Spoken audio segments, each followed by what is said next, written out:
Harap din po ako na sana makakuha ko kay Direk Mac nang ako naman yung lead.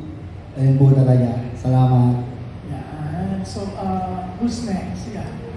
Ayun po, as a beginner po sa pagiging artista, and mapuri po ni Direk, sobrang saya po sa puso, and parang na-realize ko po na before po kasi nung sa Pantasya, parang wala na po akong pag-asa eh. Parang nalulumo na ako sa araw-araw na magkakasama po kami doon. Tapos, yun, nung kanina nga po na sobra po yung puri niya po sa amin. Sobrang sarap sa puso. Sobrang saya talaga.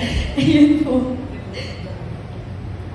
Working with the, before pa na wala akong movie with Direk, naririnig ko sa yung, terror director, so super strict niyan. Kaya kinabahan talaga ako pagpunta ng set. But habang nasa set, it's not, hindi siya sa terror eh. Kita mo yung focus ni Direk sa kung paano niya magawa ng maayos yung per scene, bawat eksena, at kung paano niya makita kayo mag-grow as an artist not only to make the movie better. And pag super vocal ni Direk, kapag nakita niyang mali o ayaw niya sasabihin niya, pag nakita niyang maganda, talagang non-stop puri. Kaya every time na napupuri ako ni Direk, parang, yes, may star ako, 1 point sa akin. And working with him, very, very fun. Dahil, ramdam ko yung alaga sa amin, yung, as I've said before, na after making a movie, feel ko graduate na ako sa pag-acting.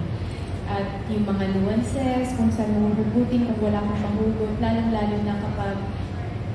lalong-lalo na may acting coach to give us a boost up. And making film is like, I haven't had the Hollywood movie, but it's like a Hollywood movie.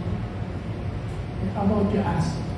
Ayun po sa akin, lagi ko naman po siyang narinig yung mga papuri even before working with Direk Mac. And hearing that from Direk Mac na nagagalingan siya sa amin, sa akin, parang paano ba to? I'm lost of words na. Ayun, parang, kasi si Direk Mac, ang tagal-tagal na niya sa industry. So, ang dami na ng big stars na nakatrabaho. Kaya, pag nagalingan siya sa'yo, tapos maririnig ko na, ayun, pinupuli niya nga po ako, galing ko sa inyo, at naririnig din po namin katabi niya kami. Ayun, I feel like I can achieve more. At sobrang pasasalamat na rin kasi na-recognize ng isang katulad ni Direk Mac yung isang Asia Costa. Yun lang po. Okay. Yung pangalan po ni Direk Mac, narinig ko na po siya dati pa kasi yung mga gawa niya po, yun yung kinalakihan ko nung bata ako, yung pinapanood ko lang. Hindi meron yung mga... Sabihin niya matanda. Hindi ba, pero yung mga gawa niya, parang lagi ko napapanood yung mga teleserye, so alam ko po yung pangalan ni Direk Mac. Kung talagang nanonood ka ng teleserye, pag may ka. Amaya, Mahika, madami po eh. O, tama siya sa tatlo. Oo. Okay. Nagka-peace bigla kinabahan ako doon. Hindi, pero ayun po, so hindi ko talaga in-expect na mabibigyan ako ng chance makatrabaho ang isang... makakatrabaho ako isang Direk Mac this early in my career kasi bago lang po ako, lalo na sa Viva Max.